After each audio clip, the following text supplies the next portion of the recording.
መጪው ክረምት ለኢትዮጵያ ጥሩ ነገር ይዞ የሚመጣ አይመስልም። ከወዲያም የሚሰማው ነገር አሁንም መዘዙ የከበደ አንዳች ነገር እንደሚያጋጥማት ነው። ከጦርነት አዘቅት ውስጥ መውጣት ያቃተው የምስራቅ አፍሪካ ቀንድ ዛሬም እንደ ትላንቱ መዋጋትን መርጧል። በኢትዮጵያና ኤርትራ መካከል የበዛው መቃቀር ክረምቱን ተጨባጭ ክስተት ሊታይበት ይመስል ሰሞኑን ዓለም ይወቅልኝ ሲሉ ሁለቱ ሀገራት መግለጫ ተለዋውጠዋል። ይህ ለዓለም አቀፉ ማህበረሰብ የደረሰው መግለጫ ክረምቱ የጦርነት ፊሽካ ሊያሰማ ወደሚችል አዝማሚያ ዘንብሏል ሲሉ ተንታኞች ይገልጻሉ። እዚህም ወደ ሰገባው ያልገባ ሰይፍ ዛሬም እንደ ትላንቱ እልፍ ሰዎችን ሊያሳልፍ በበሩ የቆመ ይመስላል።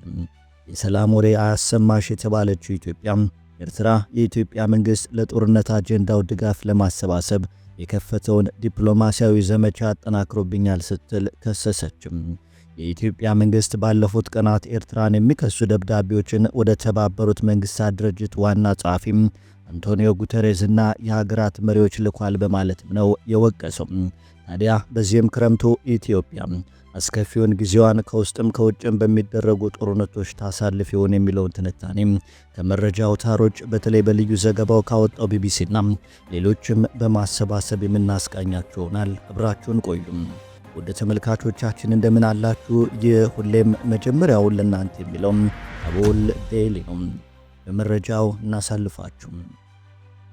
ኢትዮጵያና ኤርትራ ዳግም ወደ ጦርነት ለመግባት የሚንደረደሩበት ደረጃ ከምንጊዜውም በላይ መዳረሻው እየተቃረበ መሆኑን የሚያሳዩ ሁነቶች እየተከሰቱ ይገኛሉ።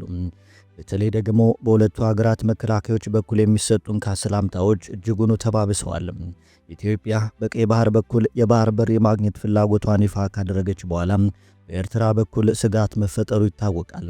ይህም ኤርትራ ከኢትዮጵያ ጋር በህዳሴ ግድብ ውዝግብ ውስጥ ከምትገኘው ግብጽ ጋር ትብብር በመፍጠር ውጥረቱ ተባብሶ አሁን የባሰ ደረጃ ላይ ይገኛል።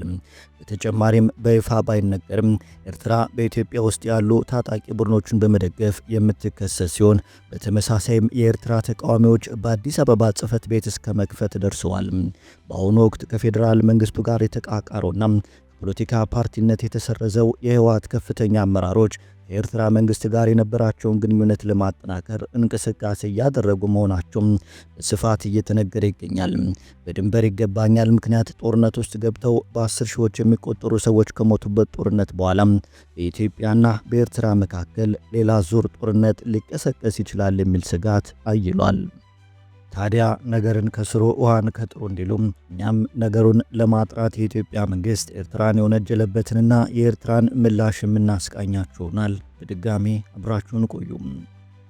የኤርትራ መንግስት ከህወሓት አንጃ ጋር ትብብርና ቅንጅት በመፍጠር እንዲሁም ከሌሎች ታጣቂ ኃይሎች ጋር በመተባበር በመጪው የክረምት ወቅት ከፍተኛ ወታደራዊ ጥቃት ለመፈጸም ተዘጋጅቷል በማለት እንደወነጀለ ተሰምቷል። በተጨማሪም መንግስት የዓለም አቀፉ ማህበረሰብ በአፍሪካ ቀንድ ሰላም እንዲረጋገጥ የኢትዮጵያን ሉዓላዊነትና የግዛት አንድነት እንዲያከብር በኤርትራ መንግስት ላይ ግፊት እንዲያደርግ ጥሪ ማቅረቡ ከተሰማ በኋላ ኤርትራ የኢትዮጵያ መንግስትን ለወረራ የሚደረግ ግልጽ ዝግጅት ሲሉም ወቅሰውታል። የኤርትራ መንግስት በበኩሉ ትናንት ባወጣው መግለጫ የኢትዮጵያ መንግስት የጻፈውን ደብዳቤ የተለመደ ማደናገሪያ ሲል ጠርቶታል። የዓለም አቀፉን ማህበረሰብ ማታለልና ለዚህም በረጅም ጊዜ ሲብላላ ለቆየው የጦርነት አጀንዳው ድጋፍን ማሰባሰብን ዓላማ ያደረገ ነው ሲልም ከሷል። የኤርትራ መንግስት መግለጫው እውነታው ግን የኢትዮጵያ ገዢ ፓርቲ ብልጽግና የኤርትራ ወደቦችን በተሻለ መጠን በህጋዊ መንገድ አስፈላጊ ከሆነ በወታደራዊ መንገድ ለመውሰድ በሚል ላለፉት 2 ዓመታት ግዴለሽነት አላስፈላጊ መግለጫዎችና ተንኳሽ ጦር ሰበቃ ውስጥ እየገባ ነው ብሏል። የኢትዮጵያ መንግስት የጦር መሳሪያዎች ግዥ ላይም ተሰማርቷል ሲልም ነው ያከለው። ይህ የኤርትራ መንግስት መግለጫ የወጣው በአዲስ አበባና አስመራ ባለስልጣናት አንዳቸው ሌላቸውን ኢላማ የሚያደርገው ንግግሮችን እያሰሙ ባሉበት በዚህ ወቅት ነው። የኤርትራው ፕሬዝዳንት ኢሳያስ አፈወርቂ ባለፈው ግንቦት በተከበረው የሀገሪቱ 34ኛ የነጻነት በዓል ላይ ባደረጉት ንግግር በኢትዮጵያ መንግስትና በገዢው ብልጽግና ፓርቲ ላይ በግልጽ ወንጀላዎችን አቅርበው ነበር። ኢሳያስ የኢትዮጵያ መንግስት የውሃ ጉዳይ አባይና ቀይ ባህር የባህር በር ማግኘት የኦሮሞ ህዝብን የማይወክል የኦሮሞ ማስተሳሰብ፣ የኩሽና የሴም ግጭት፣ የአፋር ህዝብና መሬትን ለዚህ አጀንዳ መጠቀም የጦርነት ቅስቀሳ እያደረገ ነው ሲሉም ተደምጠዋል። ፕሬዚዳንቱ በዚህ ንግግራቸው በተለይም የኦሮሞ ማስተሳሰብ በሚል ያነሱት ወንጀላ በተለያዩ ሀገራት የሚገኙ የኦሮሞ ምሁራንን ጨምሮ የተለያዩ አካላት ላይ ጠንካራ ምላሽ አስከትሎ ነበር። በዚያው ሰሞን ከመንግስት መገናኛ ብዙሃን ጋር ቃለመጠይቅ ያደረጉት የመከላከያ ሚኒስትሩ አይሻ መሐመድ በዚህ ልክ ስለ ኢትዮጵያ ለመናገር ማሰባቸው የተለመደ የእነርሱ ባህሪ እንደሆነም እናውቃለን ብለዋል። በግንቦት መጨረሻ በህዝብ ተወካዮች ምክር ቤት ቀርበው የነበሩት የውጭ ጉዳይ ሚኒስትር ዶክተር ጌዲዮን ኢትዮጵያ መንግስት ከኤርትራ መንግስት ጋር የቃላት ጦርነት ውስጥ አልገባም ሲሉም ተደምጠዋል። ትንኮሳ ቢኖርም አንዳንዴ ወደ ሰፊነት፣ አንዳንዴ ሰምቶ እንዳልሰማም ያንዳንዱን ደግሞ በራሱ በዲፕሎማቲክ ቻናል ለመመለስ ጥረት እናደርጋለን እንጂ የቃላት ጦርነት ውስጥ አልገባንም፣ የምንገባም አይመስለኝም በማለትም ተናግረዋል።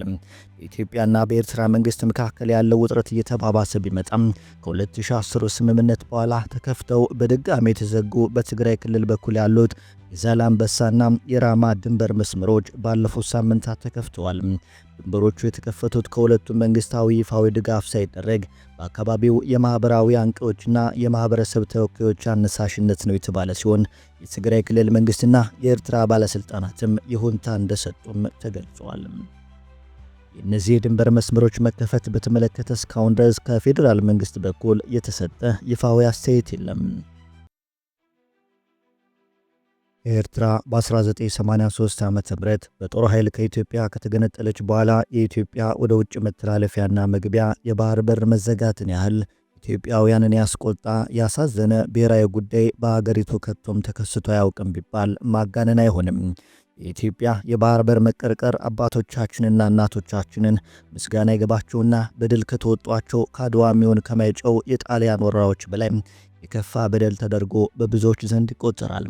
ይህንኑ አስተሳሰብ በማንጸባረቅ ዶክተር አክሎግ ቢራራም ከሁሉም የከፋና ተቀባይነት ከሌላቸው የኢህአዴግ ፖሊሲዎች የኢትዮጵያን የባህር በር አሰብን የኤርትራ መንግስት ማስረከቡ ነው ሲሉም ጽፈዋል። ኢትዮጵያ የቀድሞ የአየር ኃይል አዛዥ ሜጀር ጀነራል አበበ ተክለ ሃይማኖት ካሳይ በአንድ ወቅት አሰብ ወደብ ውስጥ ብቻ የነበረው የኢትዮጵያ ሀብት ዝርፊያ የባህር በር ጥያቄ እንዳነሳ ቀሰቀሰኝ። ለምን ህወሓት ኢህአዴግ ይህንን አቋም እንደወሰደ ታሪክ እስኪያጣራ ሚስጥር ሆኖ ይቆያል። ሆኖም ለኔ ድንቁርናና አጉል ትዕቢት ነው ሲሉም ይገልጹታል። ቀድሞ ከፍተኛ የኢህአዴግ ባለስልጣንና የመከላከያ ሚኒስትር የነበሩት ሰያ አብርሃም ተመሳሳይ አቋም በማንጸባረቅ የኢህአዴግን ስህተት ሲገልጹ ጦርነቱ አይቀሬ ከሆነ የራሳችን እምነትና ጠባብ አመለካከት ብቻ ሳይሆን ከታሪክና ከሀገራችን ጥቅም አኳያም የሀገራችንን ምሁራን አማክረን የባህር በር የምታገኝበት መንገድ ቀይሰን ያንን በሚያረጋግጥ መልኩ እንዲፈጸም ማድረግ ይገባ ነበር።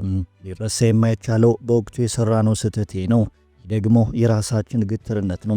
እኔ ብቻ ነኝ ትክክል ብሎ ሙጭጭ ማለት ራስን መኮፈስና የሌሎችን ሐሳብ ለማድመጥ አለመሞከር የኖረ የድርጅቱ ችግር ነው ሲሉም ጸጸታቸውን ገልጸዋል።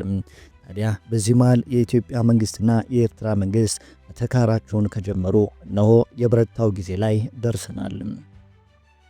ኢትዮጵያ ከባለ ብዙ ወደ ባለቤትነት ወደ ባለባነት የመጣችበት መንገዶች የሚያስቆጩ ብቻ ሳይሆን የግርሳት ሆነው የሚያንገበግቡ እንደሆኑ ብዙዎች ይገልጻሉ።